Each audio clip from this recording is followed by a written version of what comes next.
Werenoi, né Étienne Dubois, le 30 janvier 1994 à Melun, petite ville de la banlieue parisienne, portait en lui une profonde tristesse qu'il cachait souvent derrière un regard pensif et un léger sourire. La plus grande tristesse de sa vie n'était pas ses échecs professionnels ou ses amours inachevés, mais le sentiment indélébile de solitude, un trou profond dans son âme qu'il ne pouvait pas combler malgré tous les succès et les défis qu'il avait traversés.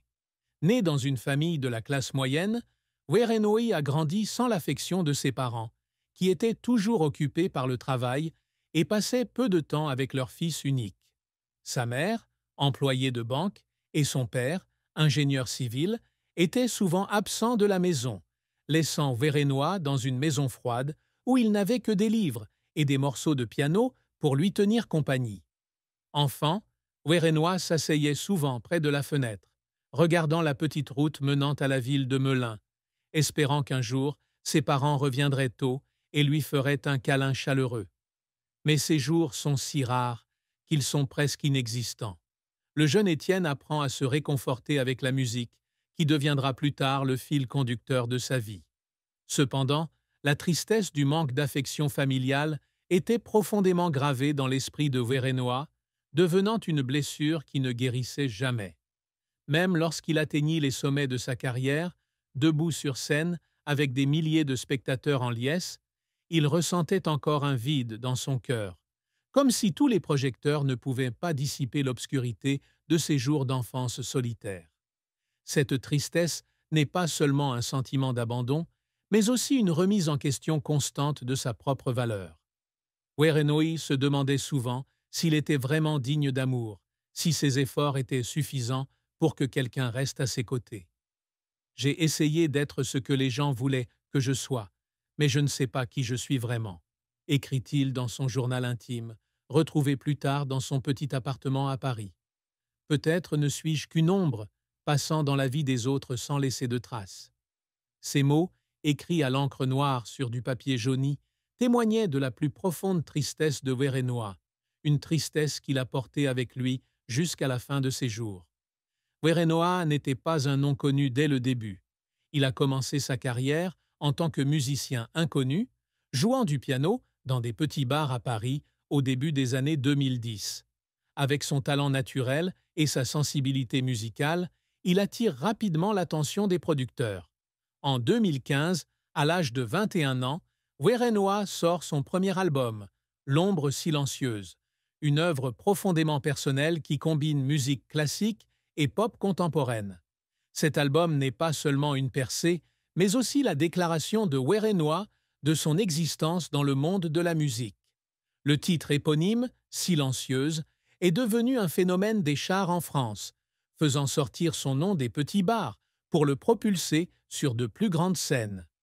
Le succès de L'ombre silencieuse ouvre un nouveau chapitre dans la carrière de Werenoi. Il a été invité à se produire dans de grands festivals de musique, comme le Festival d'Avignon, et a même été nominé aux Victoires de la musique, la récompense musicale la plus prestigieuse de France.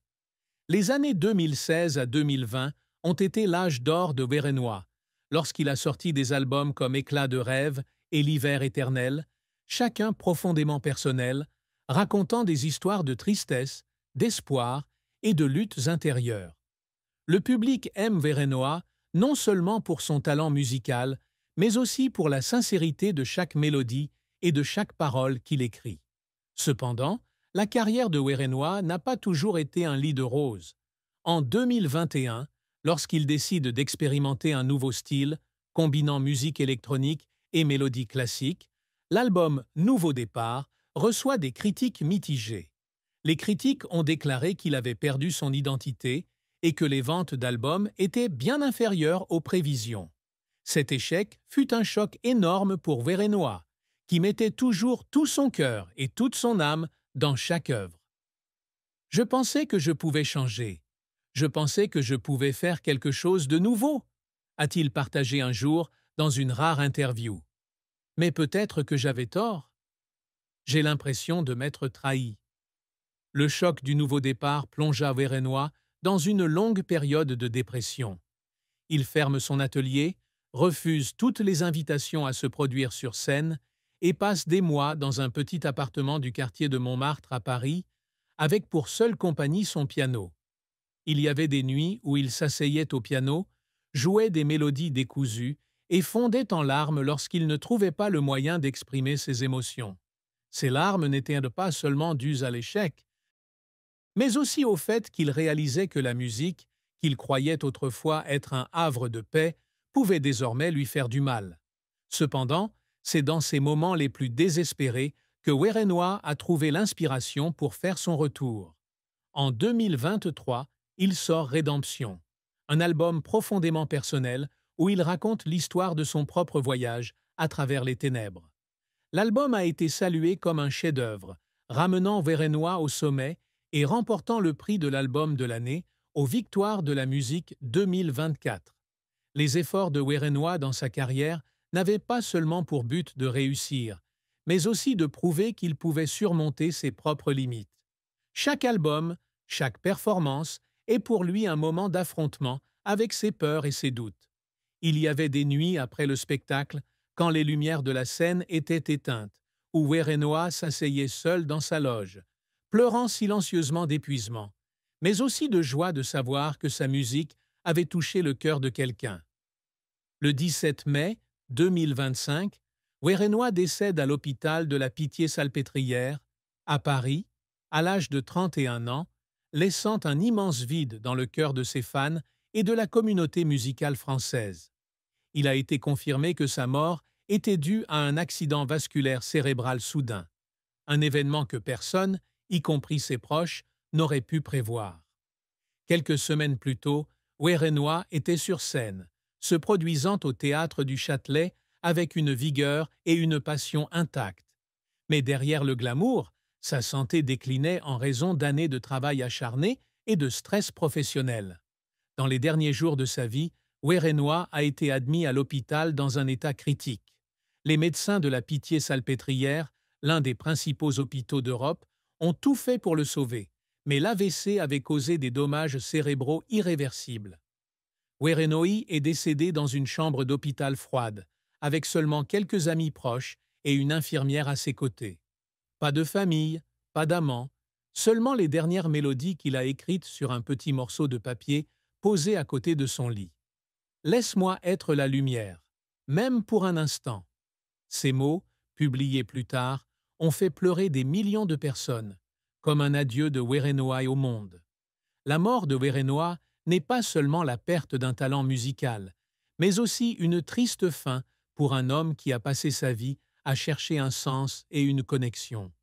Il est parti avec de nombreux rêves non réalisés, de nombreuses chansons non écrites et de nombreuses histoires non racontées. Les fans du monde entier ont organisé des commémorations, joué ses chansons et partagé des souvenirs de la façon dont la musique de Werenoi a changé leur vie. Mais pour Werenoi lui-même, il est peut-être parti avec un certain regret de n'avoir jamais vraiment trouvé la paix à laquelle il aspirait. En amour, Werenoi est une personne réservée, partageant rarement sa vie personnelle. Cependant, ses proches savaient qu'il avait éprouvé de nombreuses souffrances amoureuses, des blessures qu'il cachait sous l'apparence d'un artiste passionné. Werenoi était autrefois passionnément amoureux d'une fille nommée Claire, une artiste indépendante qu'il a rencontrée lors d'une exposition d'art à Paris en 2017. Claire, avec ses yeux brillants et son sourire chaleureux, est devenue l'inspiration de nombreuses chansons de l'album Éclat de rêve. Leur relation a duré 2 ans, mais a finalement pris fin en raison de différences irréconciliables. Claire aspire à une vie stable, tandis que Werenoi, avec l'âme d'un artiste, est toujours pris par les tournées et les longues nuits en studio. La rupture avec Claire a laissé Werenoi avec une profonde douleur.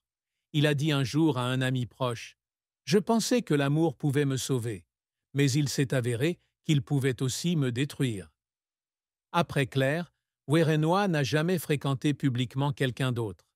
On raconte qu'il a eu quelques brèves relations, mais aucune d'entre elles n'a vraiment touché son cœur. Il ne s'est jamais marié, n'a pas eu d'enfant et a apparemment choisi de vivre seul pour se concentrer sur la musique. Cependant, dans son journal, Werenoa a écrit un jour « Je n'ai pas peur de vivre seul, mais j'ai peur de mourir seul ». Ces mots montrent que sa plus grande tristesse en amour n'est pas la rupture, mais la peur de ne jamais trouver quelqu'un qui le comprenne et l'accepte vraiment pour ce qu'il est. Bien qu'il soit un artiste célèbre, Werenoi a toujours gardé un secret que même ses proches ne connaissaient pas. Au cours de ces dernières années, il a lutté en silence contre l'anxiété et la dépression, une bataille qu'il ne voulait partager avec personne. Werenoa craignait que le fait de rendre public ses problèmes de santé mentale ne nuise à son image publique et, plus important encore, il ne voulait pas que ses fans le regardent avec pitié. « Je suis un apporteur de joie à travers la musique, mais je ne peux